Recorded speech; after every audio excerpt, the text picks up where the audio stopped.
Yo mga idol, kamusta? Sports Talk PH nga pala.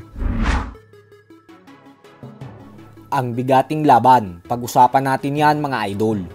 Ngunit bago ang lahat ay huwag kakalimutang mag-subscribe at i-click ang notification bell button for more sports talk. So sa naganap nga pong official and final weigh-in kahapon para sa bigating undisputed title fight, nagaganapin mamaya sa pagitan ng current undisputed super bantamweight world champion Japanese monster Naoya Inoue at Mexican former world champion Luis Nery, ay pareho pong nakuha ng dalawa ang tamang timbang sa 122 pound limit ng super bantamweight division. Ito po ay dahil tumimbang si Inoue ng 121.7 pounds, habang si Nery naman ay 120.8 pounds. Kaya naman dahil dyan ay tuloy na ang kanilang mega showdown, kapansin-pansin din sa kanilang final face-off na talagang sobrang gigil na sila sa isa't isa. Dahil kung sa mga unang face-off nila ay nagtatawanan pa sila at nagkakamayan, ay hindi na po ito nangyari sa final face-off. At bagkos matalim na tingin na ang ibinigay nila sa isa't isa bago ang kanilang pagtutuos mamaya. Ayon kay Inoue ay sobrang ganda daw talaga ng kondisyon niya ngayon. Kaya naman excited na umano siyang i-knockout si Luis Nery. Ipapakita niya daw sa lahat kung bakit siya talaga ang numero 1 fighter sa sports ng suntukan ngayon. Habang si Nery naman ay sumagot agad na pinaghandaan niya daw talaga ng husto ang laban na ito. Kaya naman excited na umano siyang ipakita sa lahat kung paano niya ina-knockout ang binansagang halimaw ng Japan.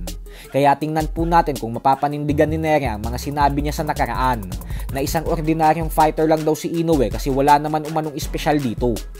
Samantala, wag din po natin kakalimutan na lalaban din sa undercard ang kapatid ni Naoya na si Takuma Inoue, kung saan dedepensahan niya ang kanyang WBA Bantamweight World Title belt kontra sa kapwa Japanese fighter na si Sho Ishida. Bukod dyan ay sasabak din ang current WBO Bantamweight World Champion Jason Moloney kontra sa World Title Challenger ng Japan na si Yoshiki Takei. May undefeated record na 8 wins with 8 knockouts at walang talo. Kaya naman excited din talaga ang mga laban na ito.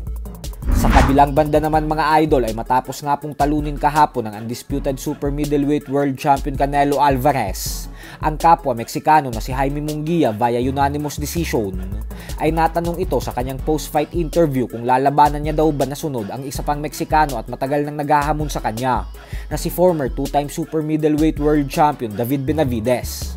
Subalit sa kasamaang palad nga po ay sinabi ni Canelo na gusto niya daw munang magpahinga at magbakasyon kasama ang kanyang pamilya.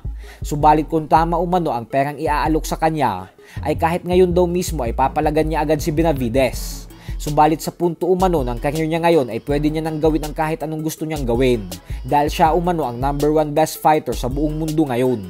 Dagdag pa nito na wag daw siyang sasabihan na umiiwas siya kay Benavidez kasi hinarap niya na umano ang lahat ng mga bigating fighter sa nakaraan, katulad kila Floyd Mayweather Jr., Miguel Cotto, Gennady Golovkin at madami pang iba. Kaya naman wala na umano siyang kailangang patunayan pa. So hanggang dito na lang po muna tayo mga idol.